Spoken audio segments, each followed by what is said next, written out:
लाचार पिता। रात के अंधेरे में एक बूढ़ा आदमी सड़क पर अकेला बैठा था। उसके कपड़े मैले हो चुके थे, आंखों के नीचे काले घेरे, चेहरा झुर्रियों से भरा हुआ और सूनी आंखें किसी खोए हुए सपने को खोज रही थीं। वह सड़क के किनारे रखे एक पत्थर पर बैठा बार बार अपनी जेब से एक पुराना खत निकालता और उसे टकटकी लगाए देखता।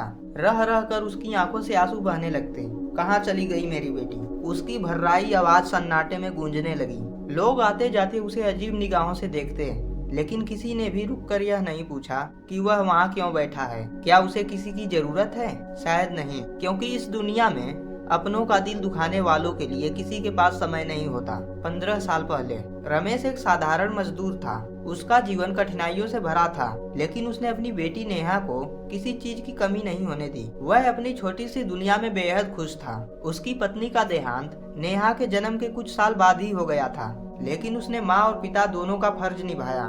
नेहा जब छोटी थी तो वह रोज शाम को रमेश का इंतजार करती। जब वह घर आता तो नेहा दौड़कर उसकी गोद में चढ़ जाती। रमेश उसे कंधों पर बैठाकर पूरे मोहल्ले में घुमाता और कहता, मेरी बिटिया एक दिन अफसर बनेगी। नेहा भी अपने पिता की बात पर हंसती और कहती, पापा मैं अफसर बनूंगी और आपको आराम कराऊंगी, फिर आपको यह मजदूरी नहीं करनी पड़ेगी। यह सुनकर रमेश का सीना गर्व से चौड़ा हो जाता था। लेकिन वक्त हमेशा एक जैसा नहीं रहता।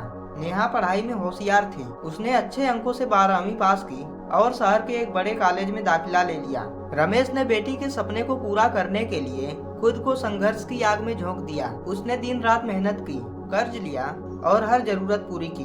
उसे यकीन था कि एक दिन उसकी बेटी उसका नाम रोशन करेगी। लेकिन जब नेहा शहर गई तो वह बदलने लगी। शहर की चकाचौंध में उसे अपने पिता की गरीबी खलने लगी। वहाँ उसके दोस्त महंगे कपड़े पहनते थे, बड़ी बड़ी गाड़ियों में घूमते थे और आलीशान घरों में रहते थे। नेहा ने अपने दोस्तों से कभी नहीं बताया कि उसका पिता मजदूर है। उसने झूठ कहा, मेरे पिता एक व्यापारी हैं, उनका गांव में बहुत बड़ा कारोबार है। धीरे धीरे वह रमेश से भी बात करने में कतराने लगी। जब वह फोन करता तो कहती, पापा मैं क्लास में हूँ, बाद में बात करूंगी। रमेश को कुछ समझ नहीं आता, लेकिन वह सोचता कि नेहा पढ़ाई में व्यस्त है। वह उसे कभी परेशान नहीं करता। एक दिन रमेश अपनी बेटी से मिलने अचानक कॉलेज पहुंचा। वह बेहद खुश था। उसने सोचा नेहा उसे देखकर दौड़कर गले लगेगी, लेकिन जो हुआ उसने उसके दिल को चीर कर रख दिया। नेहा अपने दोस्तों के साथ कॉलेज के कैफे में बैठी थी। रमेश ने उसे दूर से देखा और खुशी से भर गया। उसने सोचा, मेरी बेटी अब कितनी बड़ी हो गई है। वह पढ़ लिख कर सच में अफसर जैसी दिखने लगी है। वह उसके पास गया, लेकिन जैसे ही नेहा ने उसे देखा उसकी आंखों में घबराहट आ गई। उसने अपने दोस्तों की तरफ देखा और फिर रमेश की ओर। उसका पिता पुराने कपड़ों में था, चेहरे पर थकान साफ झलक रही थी और हाथ में कुछ मिठाइयाँ थी जो उसने खासकर अपनी बेटी के लिए खरीदी थी। रमेश ने मुस्कुराते हुए कहा, बिटिया कैसी है तू? देख मैं तुझे सरप्राइज देने आया हूँ। नेहा के दोस्तों ने उसकी ओर सवालिया निगाहों से देखा।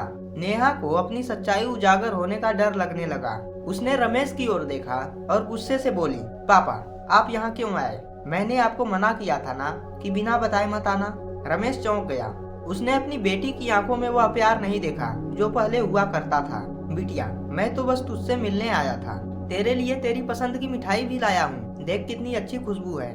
रमेश ने थैले से मिठाई निकालने की कोशिश की, लेकिन नेहा ने गुस्से से कहा, पापा प्लीज आप समझते क्यों नहीं?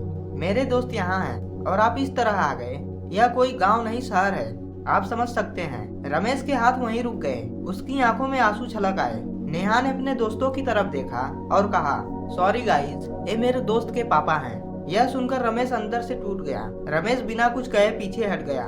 उसके हाथ में मिठाई का डब्बा अब भारी लगने लगा। उसने अपनी बेटी की आंखों में झलकती शर्मिंदगी देखी कि वह उसके लिए अब बस एक बोझ बन गया है। वह चुपचाप कैफे से बाहर निकल आया। उसकी आंखें भर आई, लेकिन उसने आंसू नहीं गिराए। उसकी बेटी अब बड़ी हो गई थी, इतनी बड़ी कि उसे अपने पिता की पहचान से भी डर लगने लगा था। रमेश ने धीरे से मिठाई का डब्बा सड़क के किनारे बैठे एक गरीब बच्चे को दे दिया और भारी कदमों से वापस चल पड़ा। लेकिन उसने मन में एक फैसला किया कि अब वह बेटी के लिए नहीं बल्कि सिर्फ अपने लिए जिएगा। रमेश भारी कदमों से कॉलेज से बाहर निकल आया। आंखों में आंसू थे, लेकिन उसने उन्हें गिरने नहीं दिया। एक मजदूर की बेटी जब अफसर बनने के सपने देखे तो उसकी मेहनत और त्याग का मोल कौन समझेगा। वह सड़क पर चलते हुए बार बार अपनी बेटी की बातों को याद कर रहा था। पापा आप यहाँ क्यों आए? यह कोई गांव नहीं शहर है, ये मेरे दोस्त के पापा हैं। इन शब्दों ने उसके दिल को अंदर तक छलनी कर दिया। क्या यह वही बेटी थी जिसे उसने कभी अपनी जान से ज्यादा चाहा, जिसके लिए उसने दिन रात मेहनत की, जिससे कभी कुछ भी छिपाया नहीं? लेकिन आज उसी बेटी ने अपने दोस्तों के सामने उसे पहचानने से इनकार कर दिया। रमेश के पैरों में लड़खड़ाहट थी। उसने अपनी जेब में हाथ डाला, कुछ सिक्के और मुड़े तुड़े नोट निकाले और सड़क के किनारे एक चाय की दुकान पर बैठ गया। चाय वाले ने उसे देखा और मुस्कुराकर पूछा, बाबूजी बहुत थके लग रहे हैं, कहाँ से आ रहे हैं? रमेश बस हल्की सी मुस्कान देकर चुपचाप बैठ गया। उसने जेब से अपनी बेटी की बचपन की एक पुरानी फोटो निकाली जिसमें नेहा उसकी गोद में बैठी खिलखिला रही थी। उसके मासूम चेहरे पर उस वक्त कोई बनावटीपन नहीं था, कोई दिखावा नहीं था। चाय आ चुकी थी। उसने धीरे धीरे घूंट लिया, लेकिन उसके गले में अजीब सी कड़वाहट घुल गई। आज उसे महसूस हुआ कि दुनिया में सबसे बड़ा दर्द वह होता है जब अपना ही खून अपने को अजनबी बता दे। उधर नेहा पूरी तरह से रमेश को अपनी जिंदगी से दूर कर चुकी थी। उसके लिए रमेश सिर्फ एक पिछड़े समाज का हिस्सा था जिसे वह अपने नए दोस्तों और नए जीवन में बिल्कुल भी नहीं चाहती थी। उसने कभी भी रमेश को फोन नहीं किया, न ही उसके हाल चाल पूछे। जब भी रमेश कॉल करता था तो वह बाद में बात करूंगी पापा यह कहकर फोन काट देती थी और धीरे धीरे उसने कॉल उठाना भी बंद कर दिया। रमेश फिर भी बेटी की खुशहाली के लिए चुपचाप काम करता रहा। उसने सोचा कि एक दिन जब नेहा अपनी पढ़ाई पूरी कर लेगी और अच्छी नौकरी लग जाएगी तब शायद उसे एहसास होगा कि उसके पिता ने कितने बलिदान दिए हैं। लेकिन ऐसा कुछ भी नहीं हुआ। नेहा अब शहर के माहौल में पूरी तरह से ढल चुकी थी। उसे पिता से कोई लेना देना नहीं था। उसने अपने दोस्तों से कह दिया कि उसके माता पिता नहीं हैं और वह अकेले अपने दम पर इस मुकाम तक पहुंची है। रमेश नेहा के फोन का इंतजार करता, लेकिन वह कभी नहीं आया। धीरे धीरे उसने यह मान लिया कि अब उसकी इकलौती बेटी उसके लिए नहीं रही। एक दिन रमेश बीमार पड़ गया। तेज बुखार और कमजोरी की वजह से वह काम पर नहीं जा सका। मोहल्ले के कुछ लोग उसे अस्पताल ले गए, लेकिन उसके पास इलाज के लिए पैसे नहीं थे। तब एक पड़ोसी ने कहा, रमेश तेरी बेटी तो अब अच्छी नौकरी में होगी ना, उसे फोन कर, शायद वह मदद कर दे। रमेश ने कांपते हाथों से फोन उठाया और नेहा को कॉल किया। इस बार उसने उम्मीद की कि शायद उसकी बेटी उसका हाल पूछेगी। घंटी बजी और फिर एक अजनबी आवाज आई, यह नंबर अब सेवा में नहीं है। रमेश स्तब्ध रह गया। नेहा ने अपना नंबर बदल लिया था। अब उसका पिता उससे संपर्क भी नहीं कर सकता था। उसकी आंखों में आंसू आ गए। आज उसे पहली बार महसूस हुआ कि वह अब इस दुनिया में बिल्कुल अकेला है, जिसकी परवाह किसी को नहीं है। वह अस्पताल से बाहर आया और जेब में रखे कुछ पैसों को गिनने लगा, लेकिन इलाज के लिए पैसे पूरे नहीं थे। वह लड़खड़ाते हुए घर की ओर बढ़ा। घर पहुंचते ही उसने अपने कमरे में रखा हुआ पुराना बक्सा खोला जिसमें नेहा की पुरानी तस्वीरें और उसकी चिट्ठियां थी। वह तस्वीरों को एक एक करके देखने लगा। उसकी आंखों से आंसू टपकने लगे। वह सोचने लगा, क्या सच में यह मेरी वही बेटी है जो कभी मुझसे लिपट कर कहती थी, पापा मैं कभी आपको छोड़कर नहीं जाऊंगी। रमेश फूट फूट कर रोने लगा। इसी तरह समय बीतता गया। नेहा अपनी जिंदगी में आगे बढ़ती रही, जबकि रमेश दिन ब दिन कमजोर होता गया। फिर एक दिन अचानक नेहा के पास गांव से एक फोन आया, बिटिया तुरंत गांव आ जा, तेरे पापा की तबीयत बहुत खराब है। नेहा तो पहले अनसुना कर देना चाहती थी, लेकिन न जाने क्यों उसका दिल बेचैन होने लगा। वह ट्रेन पकड़कर गांव पहुंची। जब वह घर पहुंची तो उसके पैरों तले जमीन खिसक गई। रमेश जमीन पर चटाई बिछाए लेटा था। चेहरा सूख चुका था, शरीर हड्डियों का ढांचा बन चुका था और आंखों में अब भी वही इंतजार था। नेहा ने कांपते हुए उसके पास जाकर कहा, पापा। रमेश ने धीरे धीरे आंखें खोली। उसने देखा कि उसकी बेटी सामने खड़ी थी, लेकिन अब वह मुस्कुराया नहीं। वह बस उसे एकटक देखता रहा, जैसे कोई खोया हुआ इंसान अपने आखिरी वक्त में अपने सबसे प्यारे को देखना चाहता हो। नेहा रोने लगी। उसने रमेश का हाथ पकड़कर कहा, पापा मैं गलत थी, मुझे माफ कर दो प्लीज। रमेश के होंठ कांपे। उसने बहुत धीमी आवाज में कहा, बिटिया तू आ गई। और फिर उसकी आंखें धीरे धीरे बंद हो गई। नेहा चीख पड़ी, पापा। लेकिन अब बहुत देर हो चुकी थी। घर के आंगन में नेहा अपने पिता रमेश की बेजान शरीर के पास बैठी थी। उसकी आंखों से लगातार आंसू गिर रहे थे, लेकिन अब उन आंसुओं को पोंछने के लिए कोई नहीं था। गांव के लोग जमा हो गए।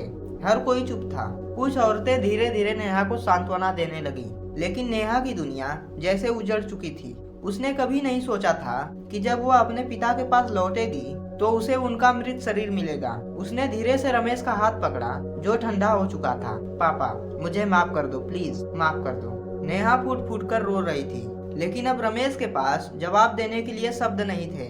गांव के एक बुजुर्ग व्यक्ति ने नेहा को एक पुराना कागज दिया। बिटिया ये तेरे पापा ने कुछ दिन पहले लिखा था। शायद तेरे लिए ही था। नेहा ने कांपते हाथों से वह चिट्ठी खोली और पढ़ने लगी। मेरी प्यारी बिटिया नेहा, जब तू यह चिट्ठी पढ़ रही होगी शायद मैं इस दुनिया में न रहूं, लेकिन मैं तुझसे कोई शिकायत नहीं करना चाहता। मैं तो बस इतना चाहता था कि तू मुझसे एक बार मिल ले।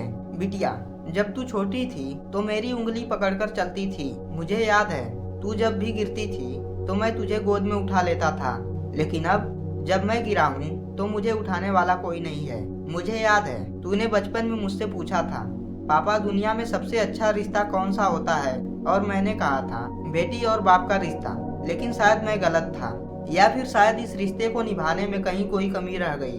बिटिया, मैं तुझसे बस एक चीज मांगता हूँ, जब भी तुझे कभी अपने पिता की याद आए तो बस एक बार अपने दिल पर हाथ रखकर सोचना कि क्या तूने अपने बाप को वह सम्मान दिया जिसके वह हकदार थे। हमेशा खुश रहना, यही मेरी आखिरी दुआ है। तेरे पापा रमेश। नेहा की आंखें नम हो गई। उसने वह चिट्ठी अपने सीने से लगा ली और जोर जोर से रोने लगी। पापा, मैं बहुत बुरी बेटी हूँ, मुझे माफ कर दो। लेकिन अब कोई जवाब देने वाला नहीं था। नेहा को अब हर वो लम्हा याद आ रहा था जब उसने अपने पिता को नजरअंदाज किया था। वह याद कर रही थी जब रमेश कॉलेज आया था तो उसने उसे पहचानने से इनकार कर दिया था। जब रमेश फोन करता था तो उसने फोन काट दिया था, और अब जब रमेश बीमार था तो उसने उसकी मदद भी नहीं कर सकी। आज जब वह सब कुछ समझ चुकी थी तो बहुत देर हो चुकी थी। उसने रमेश के मृत शरीर के पास बैठकर कसम खाई, पापा, अब मैं आपकी बेटी होने का फर्ज निभाऊंगी और मैं आपको हमेशा गर्व महसूस कराऊंगी। इसके बाद रमेश का अंतिम संस्कार कर दिया गया। नेहा ने अपने पिता को मुखाग्नि दी।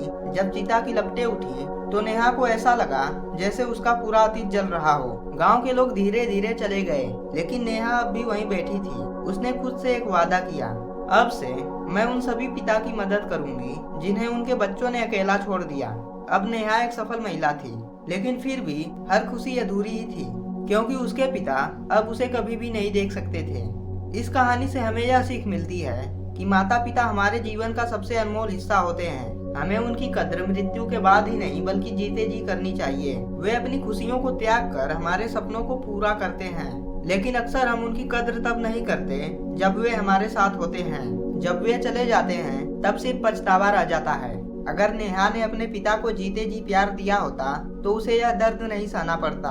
इस कहानी का संदेश यही है, अपने माता पिता को सम्मान दें, उनका आदर करें और उनके साथ समय बिताएं, क्योंकि एक बार वे चले गए तो उन्हें वापस लाना असंभव होता है।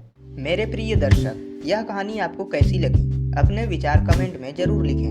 वीडियो के डिस्क्रिप्शन में अन्य कहानियों के लिंक दिए गए हैं, उन्हें जरूर सुनें। साथियों, अगर आपको यह कहानी पसंद आई हो तो हमारे चैनल को लाइक, शेयर और सब्सक्राइब जरूर करें। हमारी नई कहानियों को सबसे पहले सुनने के लिए घंटी वाले विकल्प पर क्लिक करके ऑल वाले विकल्प पर क्लिक करें। वीडियो में अंत तक हमारे साथ बने रहने के लिए आपका दिल से धन्यवाद। आपका समर्थन हमें और भी बेहतरीन कहानियाँ लाने की प्रेरणा देता है।